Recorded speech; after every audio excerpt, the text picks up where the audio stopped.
Bienvenidos nuevamente a Diálogos Cognitivos, la travesía donde la mente y la emoción convergen entre sí. En este segundo episodio vamos a sumergirnos en un tema que toca las fibras más sensibles de nuestras relaciones humanas, las relaciones tóxicas. Vamos a explorar el efecto que tienen estas relaciones, algo bastante controversial, en lo que serían todas las regiones de nuestro cerebro, para más o menos ir entendiendo cómo estas afectan nuestras estructuras cerebrales y de este modo nos va a llevar a ser como protagonistas y a la vez también víctimas en el complejo escenario de estas dinámicas interpersonales. Bueno, adentrémonos a las profundidades del cerebro, el epicentro donde se forjan nuestros vínculos emocionales. Descubriremos cómo las relaciones tóxicas pueden desencadenar respuestas emocionales intensas y a su vez afectar la percepción de nosotros mismos y de los demás. Pero no nos quedaremos solo en las emociones referentes a este tipo de casos. Daremos un vistazo a todo lo que conlleva tener una relación tóxica. ¿Cómo influyen estos vínculos en la región cerebral, en la identificación y gestión de las relaciones tóxicas? Prepárense para desentrañar los engranajes mentales que pueden llevarnos de la toxicidad a la sanación. Únete a nosotros en este episodio revelador, donde la ciencia se encuentra con las complejidades de las relaciones humanas. Diálogos cognitivos te invita a reflexionar, comprender y transformar. Iniciemos con este diálogo sobre las relaciones tóxicas y el intrincado baile entre el corazón y la mente.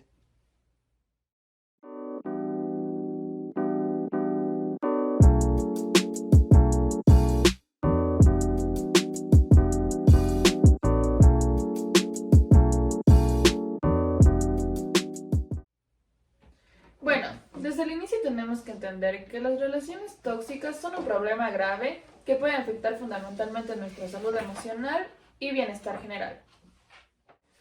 Por ende, también en vez de buscar lo que es una solución saludable a los desacuerdos, las conversaciones se tornan en un conflicto centrado en el ego y el poder, ¿no? Y lo que es el mantener un vínculo problemático y ya se torna lo que es un conflicto centrado por el entorno familiar, la amistad o un entorno romántico en sí. También puede presentar lo que son desafíos significativos en lo que es una vida diaria de una persona que ya mantiene una coordinación en su vida cotidiana.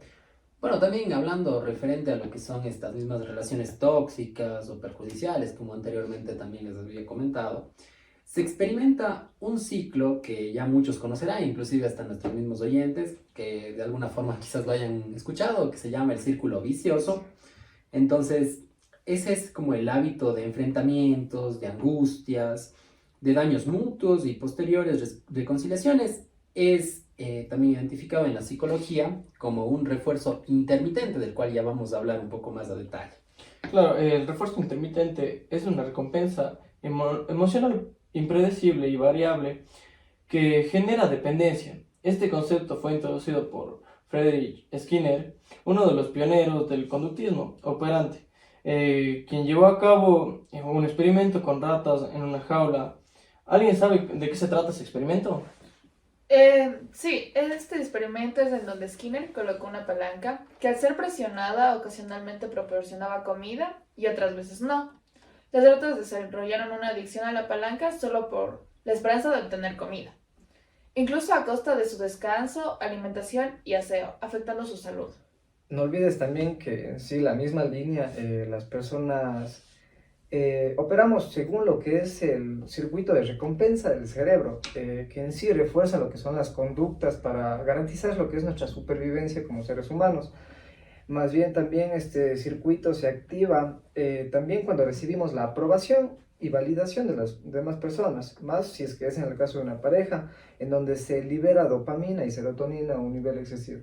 Bueno, tomando como un punto de referencia todo lo que hemos hablado referente a esto, podemos entender que en el contexto de una relación tóxica o de las relaciones tóxicas de forma general, la falta de consistencia en el afecto recibido que nosotros podemos recibir de la persona a quien nosotros en realidad queremos, pues nos impulsa como a seguir buscando constantemente esas manifestaciones de cariño, de amor. Entonces, nosotros prácticamente de alguna manera replicamos todo el comportamiento observado en el experimento con las ratas de este famoso Skinner. Tenemos que tener en cuenta que cuando compartimos tiempo con una pareja que nos trata de manera positiva, se establece una consistencia en el afecto y el placer. Resulta predecible. En este escenario, nuestros circuitos de recompensa se adaptan a esta regularidad y se vuelve predecible. Y con el tiempo nuestro cerebro empieza a liberar menos dopamina y serotonina. Bueno, pero tenemos otra cara de la moneda también, que cuando la situación cambia, nuestro sistema de recompensa se ve configurado bajo la influencia de la inconsistencia, generando una privación de estas hormonas y una incertidumbre sobre cuándo y cómo se activarán nuevamente en el cerebro. Aquí es en donde prácticamente este estado se convierte en algo altamente valorado y perseguido a toda costa. En sí, por lo que las neuronas están programadas para preservarse, regulan lo que es su respuesta, lo que también hace que cada vez se necesite lo que es una dosis mayor o un estímulo más fuerte para poder experimentar la misma satisfacción de conexión que hubo. Claro, y es precisamente ahí que se da como este desequilibrio químico que puede llevar que a la persona que está afectada por esta relación tóxica sienta un intenso deseo de conservar y anhelar a toda costa a su pareja, por encima de cualquiera de las cosas que ocurran.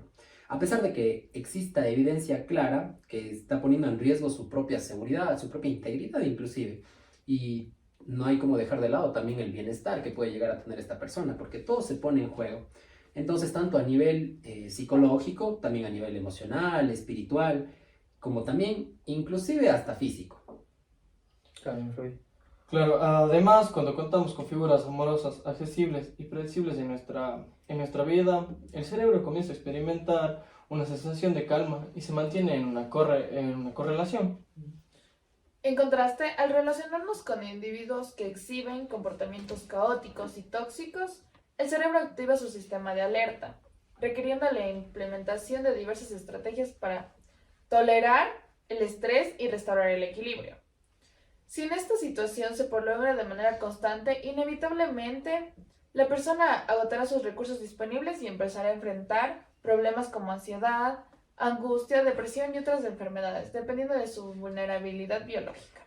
¿Sabían que en sí una relación tóxica, algo increíble es que es común observar cómo las personas aferradas a ella, a esa relación, esperan la reaparición de momentos agradables, donde se vuelve un estancamiento, donde prácticamente las personas quedan atrapadas en la certeza de que estas situaciones retomarán en la relación, ¿sabes? Sí, y claramente es ahí donde esta agradable sensación que uno puede llegar a experimentar siendo víctima de esto, pues puede de alguna forma eclipsar, opacar lo que son estos momentos negativos, malos. Entonces esto es como que nos lleva prácticamente a olvidar lo que tiene que ver estos momentos difíciles que uno ha pasado. Es como que nunca hubieran ocurrido porque los momentos positivos que de alguna forma ocurrieron los vinieron como a opacar. Entonces las relaciones que mantenemos con todo lo que quiere decir nuestro entorno desempeñan un papel fundamental en todo lo que refiere a nuestro crecimiento. Claro, también teniendo en cuenta el entorno en el que se conviven, y también en el que se desenvuelve cada individuo, se establecen diversos patrones de comportamiento que influyen tanto en el pensamiento como en la conducta de la pareja o de la persona que está recibiendo este trato. Entre estas podemos encontrar la atención y cuidado de las relaciones interpersonales, así como el establecimiento de límites, contribuyendo a crear un entorno relacional donde los vínculos sean saludables. Esto a su vez impacta positivamente en nuestro desarrollo físico, conductual, psíquico y social. Claro, en cambio también en cuanto al contexto que rodea lo que es a una persona, está marcado por la conflictividad constante que vive. Y aquí es donde existe el riesgo de adoptar esquemas maladaptativos que pueden dar lugar a lo que es una dependencia, a un dominio o inclusive lo que es una sumisión hacia esa persona. Cuando este tipo de patrones que menciona Kevin pues, se vienen como a arraigar de alguna manera, El refuerzo continuo que le damos a estas cosas genera una circularidad adictiva, ¿sí? Entonces, a veces de manera inconsciente, nosotros no es como que estemos de forma consciente, que estemos de acuerdo a este tema. Entonces, prácticamente esto complica lo que sería la salida de esta dinámica que llegamos a tener. Entonces, en estas circunstancias, salir de una relación tóxica, de una relación que es perjudicial para uno mismo, se vuelve un desafío tremendamente considerable. Uno es como que lo llega a ver como algo demasiado difícil. Entonces, yo quisiera que ustedes me digan cuáles más o menos pueden ser las causas de esto. Claro, primeramente tenemos el reforzamiento sociocultural debido a que lazo afecta adversariamente al el bienestar de quienes lo integran, y ya sea en términos físicos o psicológicos. Aunque el término tóxico se ha vuelto común, sería más preciso referirse a comportamientos disfuncionales. Estos comportamientos de alguna manera obstaculizan el crecimiento individual, la expresión psicoafectiva, y generan una serie de conflictos que impactan en la calidad de vida de las personas que participan en esta relación. Además, este impacto puede manifestarse en formas como la dependencia emocional, estrés, celos y diversas expresiones de violencia en su sentido más amplio. Es importante señalar que mientras que unas relaciones que incluyen violencia y maltrato se considera tóxica, no todas las relaciones tóxicas implican necesariamente maltrato y violencia. Claro, en sí esto se debe a que somos seres sociales prácticamente, ¿sabes?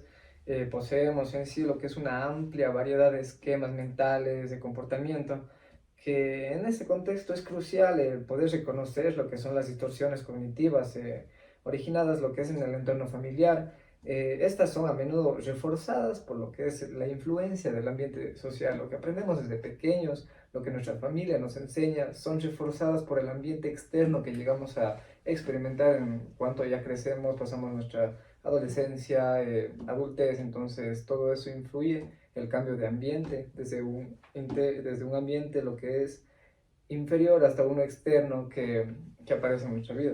Claro, por ende no resulta loco, no resulta extraño ver cómo más o menos las normas que podemos tener dentro de la sociedad a veces, por así decirlo, se vienen como a derivar de un concepto que muchos habrán escuchado, inclusive nuestros propios oyentes, que es prácticamente el amor romántico. Entonces este amor romántico de alguna forma fomenta estas relaciones que son disfuncionales, que de alguna forma no nos contribuyen en nada positivo.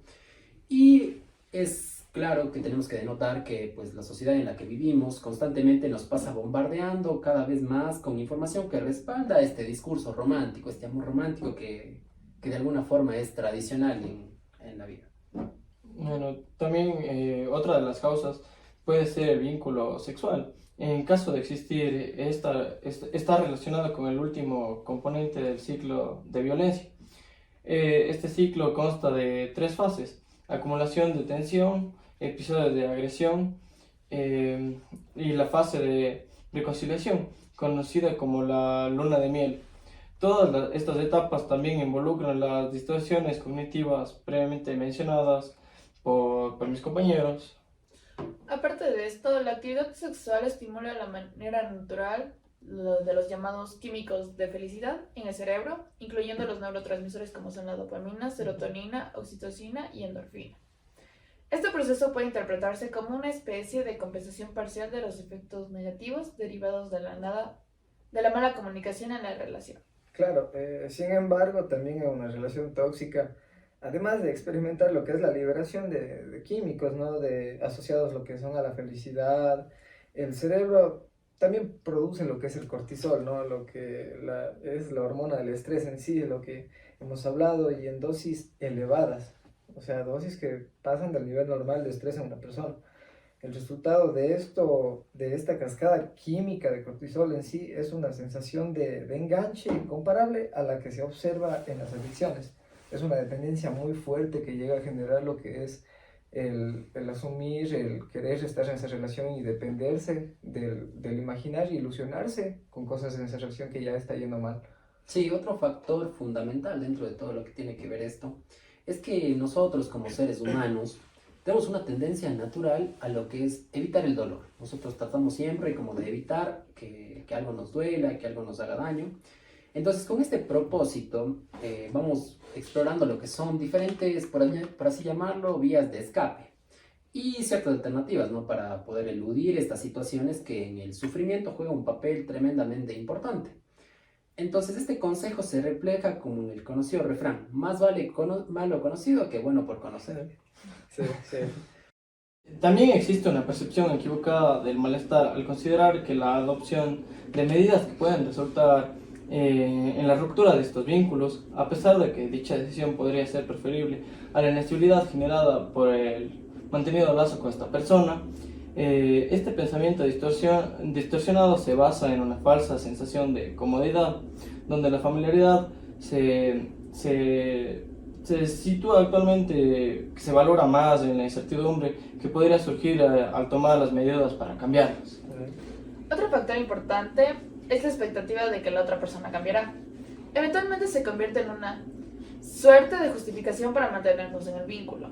En este sentido, se aguarda una transformación en aspectos como la regulación afectiva, la comunicación y las habilidades para la resolución de problemas, a pesar de que estas áreas no funcionen de manera satisfactoria. Así nos enfrentamos a una estrategia que busca reducir la incertidumbre basada en una probabilidad de cambio. No obstante, es importante reconocer que las personas solo cambian cuando sienten la necesidad de hacerlo y se comprometen en su proceso. Sabes que yo también pienso que es importante el aceptar que la otra persona no es idéntica a uno mismo, ¿no? Es un elemento crucial lo que en un vínculo saludable. Esto implica trabajar tanto en la versión idealizada que tenemos de quienes nos rodean, como en una percepción más realista y ajustada a la realidad que tenemos. Que las personas, o al menos tu pareja, no va a ser lo que... No tiene tu esencia, no tiene lo que tú eres, no es lo que tú eres. Exacto, no va a ser lo que tú quieres que sea. Pero ahí es donde tienes que asumir la realidad que estás viviendo. Y aceptar La diferencia que tienes con tu pareja. Y no idealizarte en que prácticamente van a formarse como vos quieras, o es tu pareja soñada, tu pareja de novela, entonces el que te complementa. El que te complementa, ¿no? No es tu media naranja. Exacto, hay que vivir las realidades y en base a eso tomar responsabilidad en lo que es una responsabilidad afectiva, una responsabilidad emocional, para poder llevar algo bonito, llevar algo chévere, un vínculo sano. Exacto, para tener algo sano. Bueno, de ahí también lo que es esta rutina que ya anteriormente habíamos mencionado, pues nos proporciona como una especie de comodidad en la parte de nuestro cerebro, porque nosotros nos sentimos súper cómodos. Entonces, inclusive aquí podemos hacer alusión a una frase que decían los griegos, que tal vez quizás nuestros propios oyentes ya hayan escuchado, que decía: no soy como soy, sino como estoy acostumbrado a ser. Entonces esto se debe más o menos a lo que como seres humanos, como personas que somos, tendemos a aferrarnos a lo que son estas costumbres, a estas tradiciones que tenemos, hasta el punto de realizar muchas de nuestras acciones de forma inconsciente. Ni siquiera podemos llegar a pensarlas bien, entonces las realizamos así, de una manera tan inconsciente que ni se imagina. Claro, cuando nos enfrentamos a una situación que entra en este conflicto con nuestras aspiraciones, experimentamos lo que se conoce como disonancia cognitiva. El patrón consiste al que hacemos referencia tiende a elegir la opción que se ha utilizado con mayor frecuencia, y en este contexto suele ser de la manera del vínculo, incluso cuando se desea salir. Es por eso que a menudo la idea de romper esta costumbre se siente como algo imposible con esta persona. Ahora, sabiendo todo esto, hablemos de cómo una relación tóxica puede influir en nuestro sistema límbico y corteza prefrontal. ¿Alguien quiere comenzar dando una idea de esto? Claro, bueno, creo que en sí es crucial el entender que el sistema límbico y la corteza prefrontal son partes fundamentales en nuestro cerebro, ¿no? Que en sí controlan lo que son nuestras emociones y funciones cognitivas superiores de nuestro cuerpo y nuestro cerebro, respectivamente. Las relaciones tóxicas yo creo que pueden tener un impacto muy significativo en esas áreas, ya que involucra lo que son los sentimientos, emociones, y como hablamos en el podcast anterior, son partes que se relacionan entre sí y tienen un peso muy fuerte a nuestro nivel cognitivo. Exacto, es precisamente de eso de lo que yo también quiero hablar, Porque obviamente cuando estamos en una relación así de perjudicial como esta, pues nuestro sistema límbico también se ve de alguna forma afectado porque está asociado con nuestras emociones, que igualmente ya lo mencionó Kevin. Entonces nosotros podemos llegar a un punto en el que podemos experimentar hasta casos súper complicados como el estrés crónico, lo que es también la ansiedad y en varios de estos casos también algo que muchas personas pueden estar sufriendo inclusive hoy en día, que es la depresión, un problema bastante complicado actualmente. Entonces, dentro de todas estas áreas, claramente puede tener todo esto un impacto significativo. Claro, y además la corteza prefrontal, que se encarga de la toma de decisiones y el control de impulsos, también puede verse comprometida. En una relación tóxica a menudo se experimenta un desequilibrio entre las emociones intensas y en el sistema límbico, y la capacidad de la corteza prefrontal para procesar regularmente la situación, llevando a tomar a veces muy malas decisiones. Bueno, ¿cómo creen que esto puede afectar nuestra salud mental a largo plazo? Bueno, yo creo que la constante exposición al estrés y la ansiedad en sí, ¿no? Estos factores que liberan demasiadas hormonas dañinas para nuestro cerebro, puede llevar lo que son a cambios en la estructura y función del cerebro en sí. En sí se ha demostrado que el estrés crónico puede afectar negativamente a la neuroplasticidad que tenemos, y esto es algo que dificulta la adaptación a nuevas situaciones, es algo que nos detiene ahí, que nos estanque, que no podemos adaptarnos nuevamente a algo nuevo o a algo sano en este caso. Bueno, también a mí me gustaría acotar aquí otro punto muy clave, y es que prácticamente las personas que forman parte de este tipo de relaciones tóxicas ponen, por así decirlo, en sacrificio dos cosas muy importantes. Primeramente, lo que son sus necesidades y también sus límites. Entonces, más o menos cuando nosotros ponemos en juego estas dos características muy importantes, prácticamente nosotros podemos tener lo que es una disminución en nuestra parte de nuestra autoestima. Y obviamente también en la percepción que llegamos a tener de nosotros mismos. Podemos considerarnos como personas que quizás hasta somos inútiles, quizás no cumplimos las expectativas de la otra persona. Entonces, claramente esto tiene un impacto súper grave en este ámbito. Claro, y no olvidemos que en estas experiencias puede condicionar nuestras futuras relaciones, podemos desarrollar patrones de comportamiento no saludables o desconfianza hacia los demás, lo que complica las formaciones de conexiones significativas con otra persona, imposibilitando una conexión afectiva con otra persona o en otra relación. Claro. ¿Qué consejo darían a alguien que está pasando por una relación tóxica? Yo creo que la primera clave para reconocer, la primera clave es reconocer la toxicidad, ¿sabes? En la relación, y entender que está bien buscar ayuda. Que está bien buscar ayuda, ya sea en amigos, familiares o profesionales, para que no avance a una depresión o un estrés crónico, como ya mencionaron los posibles efectos de mal llevar una relación y tener una irresponsabilidad afectiva, si se podría decir, una irresponsabilidad emocional hacia uno mismo, ¿sabes? Entonces yo opino eso. También yo creería que, la verdad, como ya les había comentado anteriormente sobre las necesidades y los límites, hay un punto muy clave que pudiera ayudar muchísimo a las personas para que obviamente puedan lidiar con una relación tóxica, que sería establecer límites saludables. Saludables, eso es algo súper clave a mi manera de pensar. Y también priorizar lo que sería el autocuidado, como yo me cuido a mí mismo. Creo que eso es algo crucial, la verdad. Entonces, a veces también lo que es, por ejemplo, tomar distancia y reflexionar sobre la situación puede proporcionarnos a nosotros, que quizás estamos viviendo en una relación tóxica, una perspectiva mucho más clara de todo este contexto. Claro, y por supuesto también, como ya mencionó el Kevin antes, de buscar apoyo profesional, como la terapia puede ser fundamental para sanar y poder aprender a establecer relaciones más saludables y crear un vínculo más cercano con la otra persona, y no dejarse manipular o influenciar tan fácil como lo es en algunos casos. Claro. En fin, podemos concluir que no se crea centro de rehabilitación de ninguna persona, porque nos termina conduciendo a un daño completamente general. Muy bien, y con esto concluye el segundo episodio de Diálogos Cognitivos. Por supuesto, gracias a todos nuestros oyentes por sintonizarnos. Nos vemos en el próximo episodio. Hasta la próxima.